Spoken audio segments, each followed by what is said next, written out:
যদি কোনো বৃত্তের একটি জ্যা এর দৈর্ঘ্য 48 সেমি এবং কেন্দ্র থেকে ওই জ্যায়ের দূরত্ব 7 সেমি হয়, তবে ওই বৃত্তের কেন্দ্র থেকে যে জ্যায়ের দূরত্ব 20 সেমি সেই জ্যায়ের দৈর্ঘ্য কত হবে?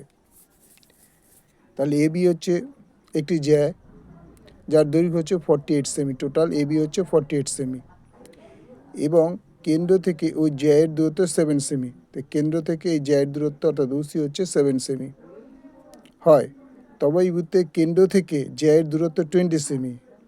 এই বৃত্তের কেন্দ্র থেকে এই নতুন জ্যায়ের যে ইসি আছে সেই জ্যায়ের দূরত্ব হচ্ছে 20 সেমি। বলছে জ্যায়ের দৈর্ঘ্য কত, অর্থাৎ ইসির মান বার করতে হবে। তাহলে আমরা কি করতে পারি, প্রথমে আমরা ত্রিভুজ এটা ধরি এ ও সি, এটা একটা সমকোণী ত্রিভুজ হয়ে গেল। তো এই সমকোণী ত্রিভুজের OC square is equal to, অর্থাৎ লম্ব স্কোয়ার প্লাস লম্ব স্কোয়ার অতিভুজ স্কোয়ার ইকুয়াল টু লম্ব স্কোয়ার প্লাস ভূমি স্কোয়ার।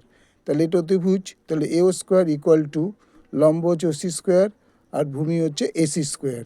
তাহলে এও কত আমরা পেজ এও আমরা আগে পাইনি, এটা আমি 25 লিখেছি, এও আমরা এখনও পাইনি, ক্যালকুলেশন করে বার করছি। তাহলে A O square OC square plus C square, OC কত ছিল, ওসি হচ্ছে তোমার এখান থেকে ওসি ছিল 7 সেমি, তাহলে ওসি মানে 7 semi square plus AC, AC মানে এখান থেকে এই যে এসি হচ্ছে 24, যেহেতু টোটালটা 48 ছিল তাহলে অর্ধেক হবে 24, তাই 24 তার square equal two 49 plus 576, adding করলে মানে যোগ করলে 625 হয়। তাহলে এটা এই এ স্কোয়ার যে করলে 625, দুদিকে রুট করেছি, রুট করলে স্কোয়ারে উঠে যাবে, রুট উঠে যাবে, তাহলে এও হবে ইকুয়াল টু 625 বর্গমূল হয়ে যাবে 25। তাহলে এই পোর্শনটা থেকে আমরা কি পেয়ে গেলাম, যে এ ও ইকুয়াল টু 25, অর্থাৎ এই ব্যাসার্ধটা আমরা পেয়ে গেলাম 25 সেমি। যদি এই ব্যাসার্ধ যখন 25 সেমি হয়ে যায় তাহলে ওই ব্যাসার্ধটা 25 সেমি হবে, কারণ ব্যাসার্ধ তো আর চেঞ্জ হয় না, কেন্দ্র থেকে বৃত্তের পরিধি পর্যন্ত টাচ করলে সেটা হয়ে যাবে ব্যাসার্ধ। তাহলে এইখানে এ ওটা যখন 25 হয়েছে তাহলে এখানে ওইটাও হয়ে যাবে 25, সেই জন্য আমি এখানে লিখে দিচ্ছি ওই হচ্ছে 25, কারণ এটাও ব্যাসার্ধ এটাও ব্যাসার্ধ। এবার আমরা এই ত্রিভুজটা, তার মানে এখানে অতিভুজ হয়ে যাবে ওইটা, ভূমি হয়ে যাবে ইডিটা, আর লম্ব হয়ে যাবে ওডি। তাহলে ও স্কোয়ার মানে অতিভুজ square, O square equal to ED, ED মানে ভূমি তার স্কোয়ার প্লাস ওডি মানে লম্ব তার স্কোয়ার। তাহলে ওই মানে 25, 25 স্কোয়ার মানে 625। ইডি, ইডি কত ছিল আমরা জানি না, ইডিটা তাই যা ছিল তাই লিখলাম, কিন্তু ওডি আমরা জানি, ওডি হচ্ছে 20 তার স্কোয়ার, তাই 625 ইকুয়াল টু ইডি তার হোল স্কোয়ার প্লাস 400। তাহলে এই কথাটাকে ইডিটাকে রাখলাম, এ পাশে আনলাম, আর এইটাকে যদি আমি এ পাশে আনি 625-এর পাশে আনি তাহলে হচ্ছে 625 মাইনাস 400 হয়। তাহলে এই কথাটা আমি এখানে লিখলাম 625 মাইনাস 400, তাই দুদিকে রুট করলাম, ইডি স্কোয়ার মানে রুট উঠে যাবে, স্কোয়ারে শুধু ইডি হবে, আর 225-এর বর্গমূল হবে 15 সেন্টিমিটার। তাহলে ইডিটা কোনটা, এটা যদি 15 সেন্টিমিটার তাহলে এটাও 15 সেন্টিমিটার হবে। তাহলে ইডি ইসি ইকুয়াল টু, এই যে EC equal to ED plus DC, ED plus DC equal to 15 plus 15 equal to 30 সেমি। ওকে। 6 নম্বর, পাশের ও কেন্দ্রীয় বৃত্তের ছবিতে ওবি লম্ব এবি বলা আছে, এবি বলেছে 6 সেমি এবং পিসি বলছে 2 সেমি হলে বৃত্তের ব্যাসার্ধ দৈর্ঘ্য হিসাব করি। দেখো তো এটা ওবি, ওপিটা এবি এর ওপর লম্ব আছে, এই ওপিটা এবি এর ওপর লম্ব আছে, তাইলে পি বিন্দুটা কী হবে, এবির মধ্যে, এবি জ্যায়ের মধ্যবিন্দু, পি হচ্ছে এবি জ্যায়ের মধ্যবিন্দু। তাহলে এপি ইকুয়ালটা আমি কী পাবো, AP equal half of AB, তাহলে AP equal half of AB মানে 1/2, এবিটা বলেছে 6 সেন্টিমিটার, বলেই দিয়েছে এবি 6 সেন্টিমিটার, তাহলে ইন্টু 6 কাটাকুটি করে 3 সেন্টিমিটার হলো, অর্থাৎ এখান থেকে এইটুকু আমি পেয়ে গেলাম 3 সেন্টিমিটার। আচ্ছা, এটা বৃত্তের ব্যাসার্ধ আমি ধরে নিয়েছি এক্স, ওসি আর এও ইকুয়াল টু 1 সেন্টিমিটার। এবার ওপিটা কী করে, টোটালটা তো আমরা জানি এক্স, আর এখানে বলে দিয়েছে ওপিটা কত, 2 সেন্টিমিটার, এই পি 2 সেন্টিমিটার। তাহলে ওসি থেকে যদি আমি 2 সেন্টিমিটার বাদ দিই তাহলে শুধু ওপিটা পাবো। ওসি থেকে যদি আমি 2 সেন্টিমিটার বাদ দিই, ওসিটা আমি কত ধরেছিলাম এক্স, কারণ এটা যদি এক্স হয় এটাও এক্স হবে। তাহলে ওসি থেকে যদি আমি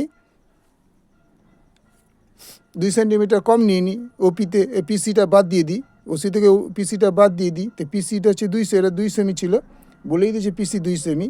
তাহলে ওপি ইকুয়াল টু, অর্থাৎ এইটুকু মাপ হবে ওসি থেকে মাইনাস ওপি। এই জায়গাটা তাহলে দিচ্ছি, এটা হচ্ছে ওসি মাইনাস ওপি, ওসি থেকে মাইনাস ওপি বাদ দিলে 2 সেমি, ঠিক আছে, ওসি থেকে ওপি বাদ দিলে, দাঁড়া ভুল হলো, এইটা বলে 2 সেমি আর টোটালটা ছিল এক্স।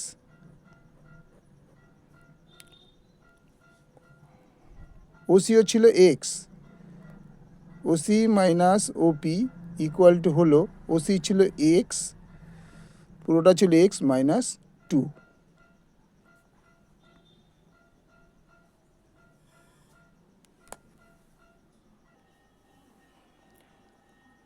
তাহলে OC minus PC equal to OP, তাহলে ওসিটা আমরা ধরেছিলাম এক্স, কারণ এও এক্স ওপিও এক্স ওসিও এক্স, তাহলে ওসি মাইনাস পিসি মানে পিসি হচ্ছে এই যেখান থেকে এটুকু হচ্ছে 2 সেমি আর পুরোটা তো এক্স, তাহলে এক্স মাইনাস 2, তা মনে করি ওপি ইকুয়াল টু এক্স মাইনাস 2, তাহলে এটা হচ্ছে এক্স মাইনাস 2 হয়ে গেল।